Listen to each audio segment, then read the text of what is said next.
Penuntun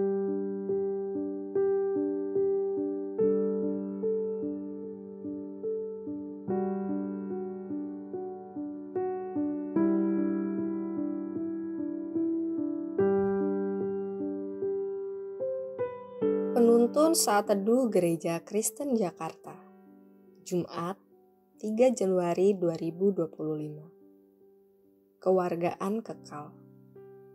Firman Tuhan terambil dari Filipi 3 ayat 20. Karena kewargaan kita adalah di dalam sorga, dan dari situ juga kita menantikan Tuhan Yesus Kristus sebagai Juru Selamat.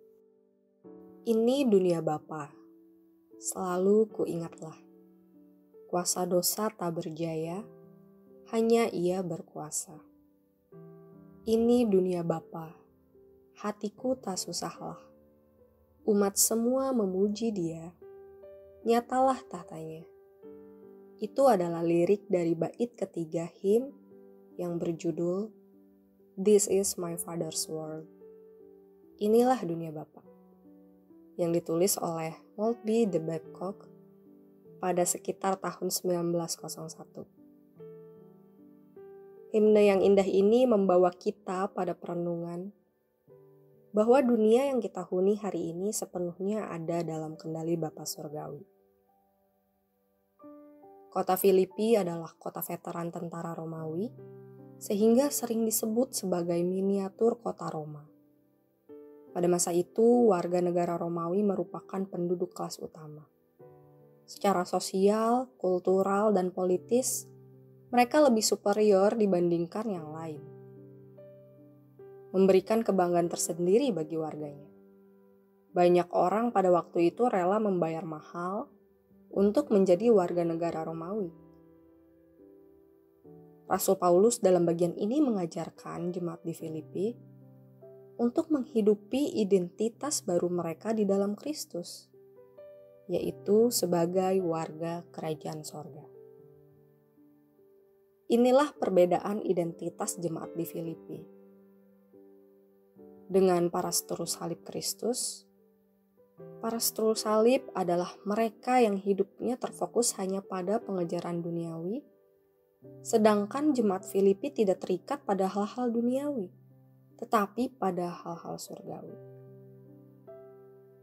Yang mereka kejar bukanlah kesenangan sementara, melainkan kebahagiaan kekal di sorga.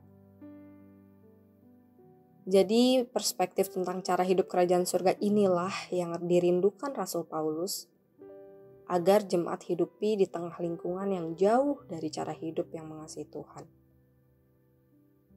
Paulus berharap jemaat di Filipi tidak salah fokus dalam menjalani hidup mereka. Sebagai warga kerajaan surga, kehormatan dan kebanggaan mereka harus diletakkan pada sesuatu yang kekal, yaitu Kristus Yesus. Pesan firman Tuhan di atas juga berlaku untuk kita yang telah menerima Kristus sebagai juru selamat pribadi.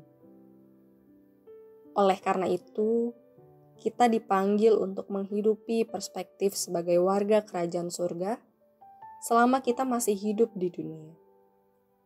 Di tengah dunia yang semakin sulit dan semakin mencari kebanggaan diri, orang percaya dipanggil untuk merespons setiap kesulitan dengan ucapan syukur dan menaruh kebanggaan di dalam Kristus. Bahkan di tengah kesulitan, kita dapat menghasilkan buah kasih, yaitu kemurahan hati kepada sesama. Sehingga dimanapun kita berada, buah manis dari hidup kita sebagai anak-anak Tuhan dapat dinikmati oleh orang lain. Sampai pada hari Tuhan datang kedua kali, kita didapati sebagai hamba-Nya yang baik dan setia. Hidupilah identitas sebagai warga kerajaan surga, agar dunia dapat menyaksikan Kristus dalam hidup kita. Amin.